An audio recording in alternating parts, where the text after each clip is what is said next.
listening to the best of inspirational music and conversation radio. Brand new day with Emily Blue right here on We Talk Radio.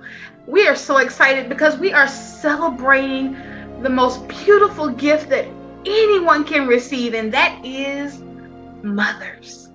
So whether it's your mother, your grandmother, or a mother figure, make sure that you're celebrating them while they are here. We have an amazing guest on today. She is just the sweetest person in the world.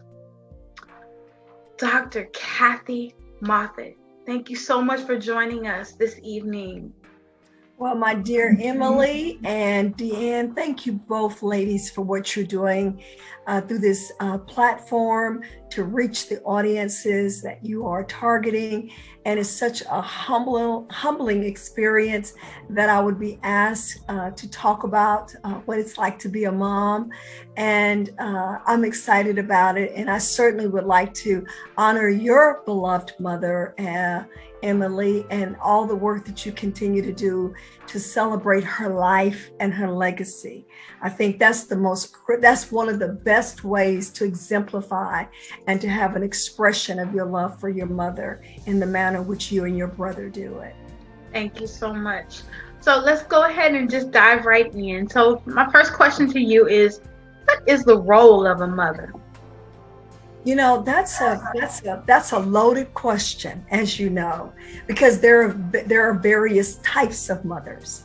There are blended family mothers, there are single parent mothers, there are biological mothers, there are spiritual mothers, and then there are mothers who didn't have a womb to bear children, but have many children.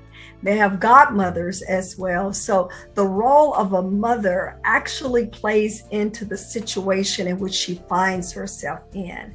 And for me, I've had a couple of roles. I've been both a single mother, actually a married mother, then a single mother, and now a blended mother, which I have been in a blended family for 29 years, where I've had to share my children and I've had to share my husband's children. And so that to me is to be able to identify where you are, and then that will dictate how your role should be. But in a nutshell for me, I give everybody unmerited attention. Even those that are not my children, just like you. I treat my mentees just like they're my own. And so whatever role I feel like God places you in, it's really good to know who you are and then know who He is, so that those that He entrusts in your care, you can treat them like His mother did. She always showed up. I think that's the greatest role in any of those capacities that we can do, in the role that we're in, is to simply show up.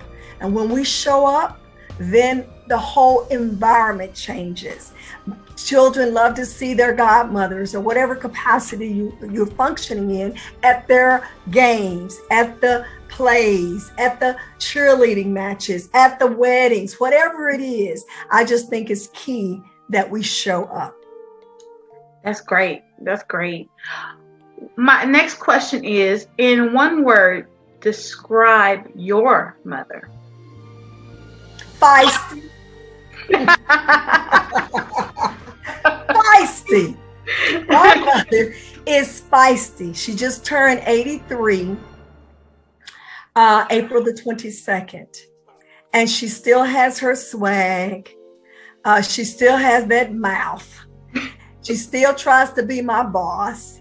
And she's just a wonderful grandmother and great grandmother. My mother is fortunate enough to have great grandchildren, because my grandson is 13, going to the 9th grade. So he's really fortunate to have his grandmother and his great grandmother. So I think my mother's just feisty. That would be the word to describe her. She can go any direction. She can hang with you. She's still driving. She has her own place. We sold her home. So she's enjoying her life. My father is in a dementia facility. They've been married for 65 years. So I think her zeal for life and her willingness to stay feisty with her little swag is the key to her longevity.